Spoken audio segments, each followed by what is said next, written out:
ముందుగా మనకి ఈ సింహరాశి వారికి మే నెల 2024 సంవత్సరంలో ఆదాయ వ్యయాలు చూద్దాం. ఆదాయం 2, వ్యయం 14గా ఉంది.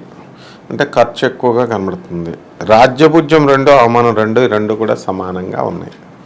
కాబట్టి ఈ సింహరాశి వారి యొక్క మధ్యస్థంగా ఉంది ఫలితాలు అని మనం చెప్పుకోవాలి.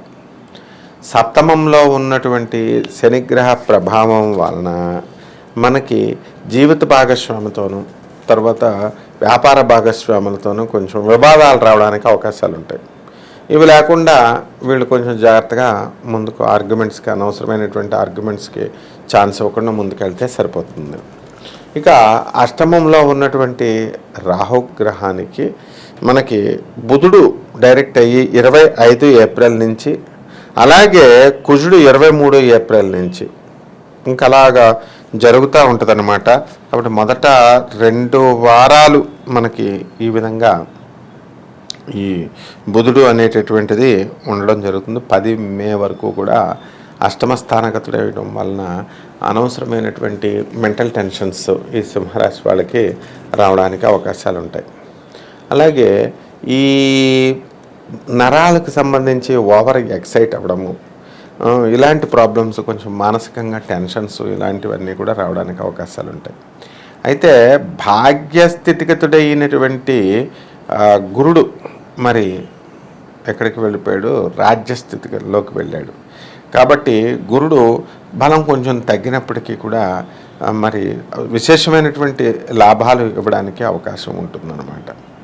కాబట్టి ఈ యొక్క రైతులను కనుక మనం తీసుకుంటే వాళ్ళ పరిస్థితులు బాగుండవు. ఇక ఈ కంప్యూటర్సు, ఎలక్ట్రానిక్స్ బిజినెస్లు చేసేటటువంటి వాళ్ళ పరిస్థితులు బాగుండవు.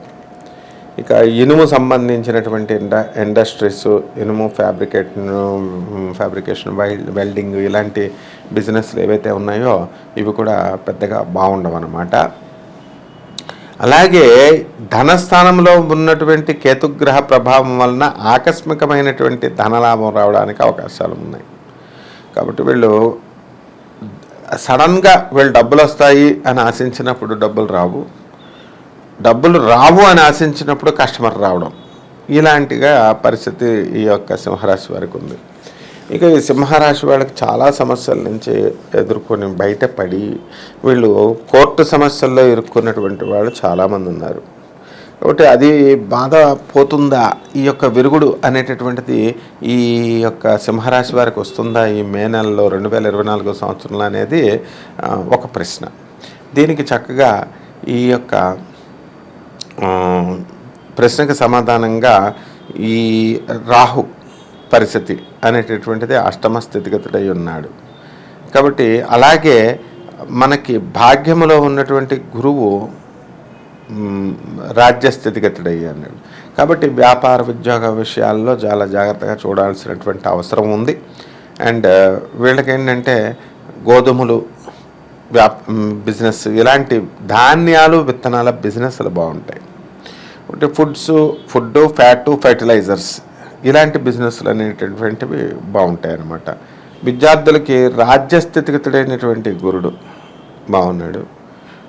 అష్టమ స్థితిగతుడైనటువంటి బుధుడు, ఇంకా వాళ్ళు నిస్సహాయ పరిస్థితుల్లో ఈ గురుగ్రహము తర్వాత ఈ శుక్రగ్రహము ఉండడం వల్ల వీళ్ళ పిల్లలకి ఎక్కువ కష్టపడి చదవాల్సినటువంటి అవసరం ఉంది. స్టూడెంట్స్ అందరూ కూడా, లేకపోతే ఫెయిల్ అయిపోవడానికి అవకాశాలు ఎక్కువగా ఉన్నాయన్నమాట.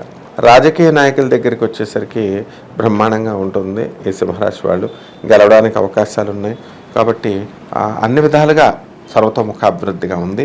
ఇక ఈ ఫారిన్ యూనివర్సిటీస్ కోసం విద్యార్థుల్ని పిలిచేటటువంటి విశ్వవిద్యాలయాలు ఉంటాయి. వాళ్ళందరూ కూడా బ్రహ్మాండంగా మంచి సీట్లు రావడము, వెళ్ళడము అనేటటువంటి జరుగుతుంది. మనకి ఈ సింహరాశి వారికి మనకి శని జపం చేసుకోవాలి, శని స్తోత్రాలు చదువుకోవాలి. శనికి కిలోంపావు నల్ల నునుపుల్ని, నల్లని వస్త్రాన్ని ఇచ్చి పేద బ్రాహ్మడికి దానం చేయాలి శనివారం నాడు ఉదయం 8 గంటలకి. అదేవిధంగా మనకి ఈ యొక్క రాహు స్తోత్రాలు చదవండి. రాహు కిలోంపావు మినుముల్ని, ఆవుపేడ రంగు ఉన్నటువంటి వస్త్రాన్ని ఇచ్చి పేద బ్రాహ్మణులకి శనివారం నాడు ఉదయం 8 గంటలకు దానం చేస్తే సరిపోతుంది. అలాగే ఈ యొక్క రాహుకి దుర్గమ్మ తల్లి యొక్క పాదపద్మాలకి కుంకుమార్చన చేసుకుంటే సరిపోతుంది.